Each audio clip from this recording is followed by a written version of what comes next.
kami guru sejarah. Nah, di sini karena kami nggak puas cuma mengajar di kelas, sekarang kami buat channel YouTube terkait pembahasan sejarah. Tentunya sih nanti pasti menarik nih. Tunggu Om, lu berdua kan enak guru sejarah. Ya nggak gitu Om, mindset itu dirubah sekarang. Pembelajaran tuh nggak harus di dalam kelas. Bisa lebih entertain tentunya. Nah, sekarang kita bahas apa nih Om nih? Oke, kita sekarang ada di dalam acara Om Mesum. Apaan tuh? Ya, jangan mikir yang macam-macam dulu. Om Mesum ini, pikirannya udah ngaco nih. Ya, Om Mesum ini itu ada kepanjangannya, yaitu obrolan milenial mengenai sejarah umum. Oh, sangat filosofis teman-teman kepanjangannya. Oke, apa nih itu nantinya ke depannya nih? Episode pertama ini kita mau bahas tentang sesuatu yang sangat penting, yaitu tentang masa praaksara, dan nanti juga akan dibahas mengenai siapa sih nenek moyang dari bangsa Indonesia. Kan kita pengen tahu juga. Sangat menarik ya pembahasan kali ini ya. Iya dong, makanya dari itu simak tayangan berikut.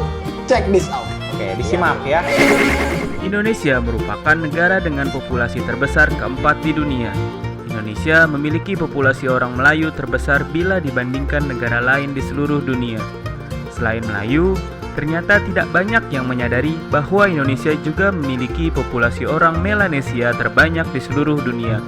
Hal ini merupakan kekayaan tersendiri bagi sebuah bangsa yang disatukan karena rasa senasib dan sepenanggungan. Bagaimana keanekaragaman etnis tersebut dapat bermula? Adakah hubungan antara keragaman manusia di Indonesia dengan manusia purba pramodern yang ditemukan di Indonesia? Atau jangan-jangan seluruh populasi etnis di dunia sebenarnya berasal dari Indonesia? Ini sering banget nih kalau di kelas ditanyain sama bocah-bocah, Pak, duluan mana sih Pak? Nabi Adam apa Pithecanthropus? Tunggu, gue mau nanya, sebenarnya Nabi Adam tuh manusia modern apa manusia setengah keras sih sebenarnya? Saya parah gitu mah. Kagak, gue nyambung sama pertanyaan lu yang tadi. Kalau gue jadi guru sejarah nih, gue ditanya, duluan mana? Nabi Adam apa manusia purba? Ya gue jawab, Stegosaurus lah yang duluan. Oh, oke, gini nih, mungkin pemirsa juga agak bingung nih tentang perdebatan ini nih. Tapi kalau gue pribadi nih ya, Om, gue masih percaya sih dengan adanya teori kreasionisme. Nah, mungkin kalau secara sederhana dikenal sebagai teori penciptaan nih. Jadi emang dalam pembahasan ini, memang kalau dalam ranah sains itu ada dua benturan memang tentang teori penciptaan dan teori evolusi itu sendiri. Nah, kreasionis melawan teori evolusionis. Nah, di sini nanti kita lihat ke depannya sih, gue sampai sekarang ya gue masih percaya itu dan yakin bahwasanya Adam itu ya manusia modern pertama, bukan yang sebelumnya tentunya gitu. Ya, gue sih setuju aja ya. Tapi maksud gue gini, dengan adanya Nabi Adam sebagai manusia modern pertama, bukan berarti manusia purba itu nggak ada kan? Ya beda Oncom, tetap manusia purba itu ada jenisnya. Manusia purba rasa melon, strawberry, apel. Oke, ini gue cut nih untuk pembahasan Om ini ya. Nah, ini teman-teman bisa lihat ada gambar ya, ada 3 gambar di sini. Kebetulan gue ngajar kelas 10 sejarah Indonesia, ada pembahasan terkait hal ini. Ini gue kalau di sekolah sih mengajarkan ada gambaran sedikit untuk contoh-contoh ya fosil manusia purba di Indonesia. Itu gue ambil contohnya nih. Ada Meganthropus paleojavanicus, ada Pithecanthropus erectus, dan Homo erectus. Nah, ini ketiga ini memang catatan fosil yang ada, dan kehadiran mereka pun ada dulu sebenarnya yang tidak bisa disangkal. Karena buktinya apa ya? Buktinya itu ya fosil-fosil ini. Tapi juga kalau pemirsa atau teman-teman bingung, nah kok yang paling pertama kok nggak dalam bentuk utuh?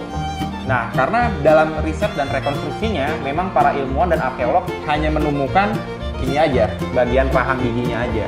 Ya, ini kan manusia purba nih. Iya. Maksud gue, ini manusia praaksara yang bentuknya belum kayak kita sekarang kan? Iya, beda. Ini dapat dilihat dari ciri-cirinya juga, yaitu yang paling kelihatan adalah rata-rata nih mereka tuh berbeda dengan volume otak manusia modern sekarang. Itu. Oke. Gue tahu nih. Ini yang makin lama makin tubuhnya jadi tegak kan? Yeah. Nah, kalau misalkan manusia yang bongkok sekarang berarti Itu makin ngaco. Ini channel pendidikan, Pak. Oh. kagak gue dimarahin Mas Menteri lo nanti lo. Jangan lo, jangan body shaming gitu Ya, gue lah. tahu, tapi kan ini kan semua ini adalah manusia purba yang memang ini mereka adalah hewan ya spesiesnya. Dalam artian seperti ini, gue pengen tahu sebenarnya manusia modern yang datang ke Indonesia Raya ini itu siapa? Oke, ini nenek buyut lu. Biar semuanya nggak bingung. Oke, Teman-teman, lihat video berikut. Halo semuanya, nama gue Desvira, gue mahasiswa tingkat akhir di Arkeologi Universitas Indonesia. Jadi kalau misalnya mau ngejawab pertanyaan soal siapa sih sebenarnya nenek moyang bangsa Indonesia, itu sebenarnya pertanyaan yang sulit ya, karena orang Indonesia yang asli itu sebenarnya nggak ada, kita semua adalah pendatang gitu. Jadi dalam sejarah dan arkeologi itu dikenal ada dua pola migrasi di dunia. Jadi pola migrasi yang pertama itu adalah pola migrasi yang disebut dengan teori out of Africa. Teori out of Africa ini ada sekitar tahun 50.000 sampai 70.000 tahun yang lalu. Nah, orang-orang dari teori out of Africa ini dikenal dengan orang-orang Austro-Melanozoid. Nah, jadi orang-orang Austro-Melanozoid ini mereka ketika sampai di Indonesia, mereka sampai nih di bagian timur Indonesia dulu, daerah Papua dan sekitarnya. Lalu mereka melanjutkan migrasinya ke Australia dan ke barat Indonesia gitu. Itu kenapa ditemukan banyak fosil-fosil orang-orang Melanozoid di daerah Jawa gitu. Lalu selanjutnya untuk pola migrasi yang kedua itu ada yang namanya out of Taiwan. Out of Taiwan ini dikenal dengan orang-orang Austronesia yang membawa bahasa Austronesia. Nah, mungkin kalau teman-teman taunya Austronesia ini dengan sebutan orang-orang Proto-Melayu dan Deutero-Melayu kali ya. Cuma bedanya apa? Bedanya itu untuk orang-orang Deutero-Melayu ini mereka usianya lebih muda karena membawa kebudayaan perunggu, sedangkan Proto-Melayu itu masih di zaman Mesolitikum sampai Neolitikum gitu.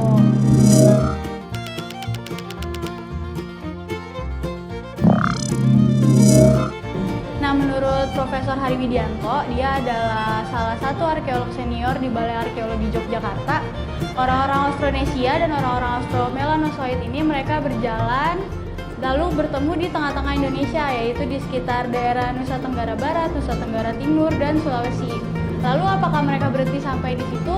Tidak, teman-teman. Mereka berjalan terus, lebih tepatnya orang Austro-Melanozoid ini mereka terus berjalan ke barat dan menetap di sana untuk waktu yang ya mungkin cukup lama, sehingga banyak ditemukan fosil-fosil dari orang-orang Melanozoid seperti di Songterus dan Songkeplek. Sebenarnya apa sih ras yang asli dari Indonesia? Jawabannya itu adalah nggak ada. Kenapa? Karena ras itu mulai banyak dibicarakan oleh orang-orang itu di sekitar tahun 1839 oleh Samuel Morton. Jadi Bapak Samuel Morton ini dia menjelaskan bahwa ada 5 ras di dunia, yaitu Kaukasoid, Mongoloid, Indian American, Melayu, dan Negroid. Nah, pendapat ini lalu dibantah oleh teori-teori evolusi dan teori-teori DNA. Jadi menurut para pakar DNA setiap orang di seluruh dunia ini tuh pada dasarnya sama. Jadi DNA orang-orang di Afrika dengan DNA orang-orang di Eropa itu sebenarnya sama. Yang membedakan apa, ciri fisiknya kenapa bisa beda, itu karena pengaruh lingkungan mereka. Jadi ada pengaruh sedikit pun itu bisa membuat DNA kita jadi agak beda, dan itu yang menyebabkan perbedaan dari setiap manusia yang ada di dunia ini gitu. Nah, untuk lebih mendalam lagi kenapa bisa ada banyak suku, itu karena Indonesia itu kita ngelewatin pas masa sejarah itu ada 2 jalur yang sangat terkenal, yaitu jalur Sutra dan jalur Rempah. Dengan adanya 2 jalur tersebut itu membuat orang-orang itu banyak yang datang ke Indonesia, lebih tepatnya orang-orang asing. Jadi kenapa ada orang India, orang Arab, orang Eropa semuanya datang ke Indonesia dan mereka berkoloni di situ, mereka membuat keturunan, dan itu yang salah satu alasan kenapa suku-suku di Indonesia itu sangat beragam, kebudayaannya beda-beda, dan itulah kenapa Indonesia jadi sangat beragam. Cakep juga ya. Gue pikir yang masuk ke jurusan sejarah, arkeologi itu cuma yang tua-tua doang. Ternyata ada juga yang cakep ya. Nah, di shaming lagi ini video bisa di take down nanti. Gue bercanda, masa gue serius? Kagak, gue serius kayak netizen aja lu. Tapi emang gua akuin emang tadi kakaknya smart at good looking. Kak, nanti kapan-kapan kita juga Kak dalam kanal saya juga nih. Dia promosi, jangan nggak dibayar. Udah gue sebenarnya gue sebenarnya gini, gue mau memperjelas nih omongannya dia tadi gitu loh. Yang dia omongin itu ternyata orang-orang yang pertama atau manusia modern yang pertama datang ke wilayah Indonesia ini adalah nenek moyangnya orang-orang Papua, terus Flores dan Maluku gitu dong. Ya emang kalau kita menggunakan konteks atau konsep hari ini ya mereka ya kita kenal sekarang sebagai orang-orang Melanesia nih teman-teman. Dan juga nih kita patut membanggakan bagi kita semua nih karena Indonesia selain sebagai pemegang rekor orang-orang Melayu terbesar, tapi juga nih teman-teman mungkin banyak yang nggak tahu nih bahwasanya negara kita juga merupakan pemegang rekor terbesar untuk orang-orang Melanesia. Jumlah orang Iya Melanesianya. banyak, lebih banyak dibanding wilayah Pasifik lainnya nih. Bahkan dulu festival untuk budaya Melanesia pertama itu diadakan di kota Kupang dulu. Tunggu. Bukan di wilayah yang lain tuh, bukan negara Tunggu, yang lain. gue curiga nih, kalau seandainya orang Melanesia yang pertama datang ke Indonesia, jangan-jangan mereka tuh pernah tinggal di wilayah Jawa, Sumatera, Kalimantan, dan Indonesia bagian barat lain nih. Emang iya, bener. Serius? Emang ada bukti fosilnya. Bukti fosilnya udah emang ada itu. Itu ditemukan di Gua Songkerus di wilayah Pacitan, Jawa Timur tuh teman-teman. Jadi kalau teman-teman nanti kalau kapan-kapan main ke Pacitan ada tuh di sini. Beneran ada tuh, Ada. katanya doang. Ada om, masa om mesum bohong ya kan? Kita nih guru-guru, nggak mungkin lah bohong. Jadi ini setelah 10.000 tahun kedatangan mereka nih ya, orang-orang Melanesia ini nanti sesudahnya nih ada lagi orang-orang terbaru nih yang melakukan migrasi dari wilayah atas dari utara ke wilayah bawah selatan. Iya. Nah orang-orang inilah nanti yang kita kenal sebagai orang-orang Melayu tua. Mungkin bagi teman-teman yang masih di kelas 10 ya, kelas 10 di SMA tuh sering membacanya sebagai orang-orang Proto Melayu. Ya, nah ini migrasi yang kedua ini migrasinya dilakukan oleh orang-orang dari ras Mongoloid. Iya, Nah, ras Mongoloid ini sampai sekarang kita masih bisa nih ngelihat ciri-cirinya pada beberapa suku yang masih ada di Indonesia, kayak Toraja, Dayak, Nias, Batak, semacam itu. Nah itu bukti fosil untuk orang Mongoloid pertama pun ditemukan nih juga. Ah, serius lu? Di wilayah Jawa Barat, tepatnya di Kabupaten Bandung Barat. Nah, ini Oke. kebetulan nih teman kita nih Zia Ulhaq sudah melakukan reportase ke tempatnya langsung. Oh, udah jalan-jalan. Enak deh, udah jalan-jalan dulu Iya, kan. asik banget jalan-jalan Oke, kayaknya. untuk Bang Zia atau Om Zia nih, tolong berikan penjelasannya. Oke, teman-teman, check this out. Ini Gua Pawon, letaknya di Kabupaten Bandung Barat, kawasan Kars Citatah atau wilayah yang kita kenal sebagai Padalarang. Kawasan ini merupakan kawasan kars, di mana kalau kita lihat tanah sekitarnya seperti sebuah spons besar yang berlubang-lubang. Selain itu, menurut ahli sejarah, kawasan ini dulunya merupakan sebuah pinggiran dari Danau Purba. Sebuah pinggiran itu yang sekarang kita kenal danaunya sebagai Cekungan Bandung. Tapi sayangnya danau sekarang sudah mengering, tapi kotanya masih ada, maka kita kenal sebagai Kota Bandung. Gua Pawon ini memiliki banyak sekali peninggalan manusia praaksara. Namun harus dicatat, manusia praaksara yang tertinggal di sini atau peninggalan manusia praaksara di sini semuanya merupakan manusia modern. Jadi bukan lagi Pithecanthropus erectus, Homo erectus ataupun Meganthropus paleojavanicus. Selain itu, ras yang ada di dalam Gua Pawon ini adalah ras Mongoloid. Maka kemudian sering juga disebut Gua Pawon merupakan penyimpan fosil manusia Mongoloid tertua yang ada di Jawa Barat. Nah, mengenai kebudayaannya, manusia yang ada di Gua Pawon ini semuanya mempraktekkan kebudayaan Mesolitikum atau masa berburu dan mengumpulkan tingkat lanjut.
Bentuk seperti biasa, kawasan berwisata di Indonesia seringkali dihancurkan oleh tangan-tangan kampungan seperti vandalisme.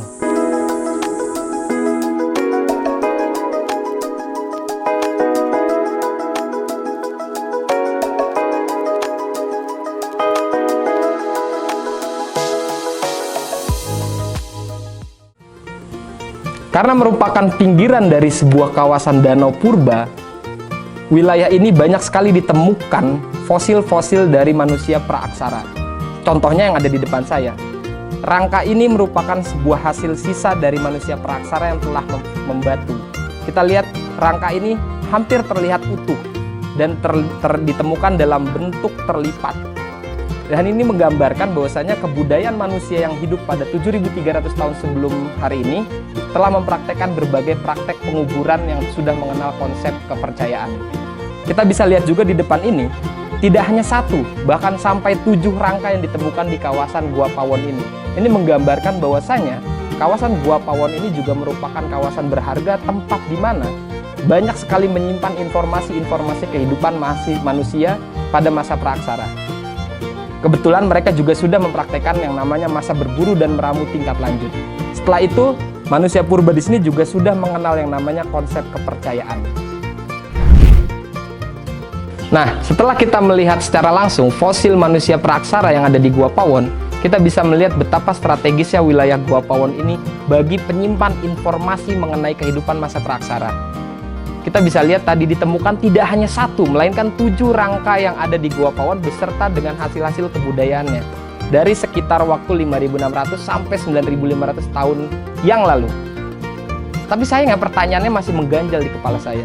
Apakah fosil yang tadi barusan kita lihat merupakan manusia modern pertama yang ada di Indonesia ini? Atau jangan-jangan ada yang lebih tua? Nih orang udah jauh-jauh jalan-jalan reportase masih gini dulu. Udah dibilang kan tadi yang datang pertama kali ke sini adalah Melanesia. Ini tipikal begini ya dulu nih, yang sekolah pontennya 5 terus nih modelnya. Ada. Ini juga kelihatannya dia ngetek duluan nih. Curang Bang kita ngetek sekarang ya kan? Iya. Bukan ini dulu dia langsung ngetek. Sebenarnya gini Om, gue mau pertegas sebenarnya nih. Orang-orang Melanesia datang bawa kapak, orang-orang Mongoloid datang bawa perahu. Ini kenapa mereka datang? Nah, jadi ini sih ya, Om Ardi ini gue masih belum paham detail kedatangan mereka nih atau proses perpindahan mereka tuh dari tempat yang awal ya ke wilayah yang kita kenal sekarang sebagai Indonesia nih. Oke, yang perlu ditekenin pertama kali ini kan tidak berlangsung sehari 2 hari ya, tidak seminggu 2 minggu juga, tapi ribuan tahun. Nah Satu milenium. nah ini yang perlu kita perhatikan. Coba kita bayangin kita nikah sama istri kita, kemudian punya 10 anak nih. Ini contoh aja 10 ya, nggak harus 10. Nah 10 anak ini kemudian menikah. Incest. Enggak lah, dengan keluarga lain. Keluarga lain. Nah, Random menikah Pythagorean. dengan keluarga lain, kemudian punya anak juga tuh, punya keturunan juga. Terus menerus kayak gitu dari generasi ke generasi dan menciptakan populasi yang sangat padat dong. Sehari dong. Ya kan? Itu juga yang mendorong mereka kemudian melakukan migrasi atau perpindahan itu. Oke, berarti semua pendatang dong di sini. Ya bisa dibilang sih begitu. Nah, itu kan tadi kan kalau memahami argumen itu kan lebih ke motif sosiologis ya. Ada nggak sih motif-motif yang lain gitu? Iya, macam-macam. Umumnya kan karena adanya persaingan itu kan. Iya, betul. Ini lahan yang sempit, ledakan penduduk, sehingga mendorong mereka untuk mencari wilayah baru untuk kehidupan mereka. Nah, mereka ini kan dari Cina Selatan ya. Cina Selatan itu ada di utara Indonesia. Nah, kemudian mereka berjalan menyusuri ke arah timur hingga mencapai daerah Indonesia. Motif survival ya. Iya, dan itu jangan lupa dia memakai jalur laut. Tunggu. Itu jalur laut. Udah pernah, berarti mereka tuh udah udah paham gitu teknik navigasi sederhana. Secara sederhana sih iya lah. Oh, Tunggu. Gue pernah denger nih dari guru gue sejarah dulu waktu sekolah bahwa orang-orang manusia purba itu mereka melakukan perjalanan itu dengan melalui jalur darat Om. Dan pada saat itu Jawa, Sumatera, Malaysia tuh masih gabung jadi satu. Tuh Nah, gimana? ini kita harus pahami konteksnya ya. Jadi kan kalau perpindahan ini berarti kan lu manusia purba nih. Nah, kalau konteks yang kita bicarakan sekarang nih, ini terkait manusia modern seutuhnya. Yang udah seperti kita sekarang. Jadi kalau misalnya tadi dari penjabaran lu kan bilang manusia purba yang bisa udah jalan-jalan itu kan konteksnya tuh zaman es. Memang mereka masih bisa hilir mudik dulu. Jadi ada perbedaan zaman dan nggak pas periodenya ya kan? kurang relevan, nggak sesuai. Oke, daripada kita bingung nih, buntu, mendingan kita coba panggil salah satu teman kita lagi. Ini bukan kita bertiga. Ada lagi. Nah, kita coba panggil dia supaya dia menyimpulkan supaya kita dapat pencerahan juga. Oke. Udah, mendingan kita panggil aja sekarang gimana? Ya, boleh. Kayak mana? Coba. Lu ngapain bawa teko? Kok begituan? Nanti dia muncul dari sini. Jin, temen lu Jin. Udah tenang aja, lihat aja nih. Ini kaki Joko Bodo lu. Oh, muncul Om. Hahaha, hihihi. Saya adalah Om Jin di Om Mesum. Terima kasih kawan-kawan telah menyaksikan video ini sampai akhir. Mari kita bersama-sama beri highlight apa yang sebenarnya dibicarakan di video ini. Pertama, manusia purba berbeda dengan manusia modern.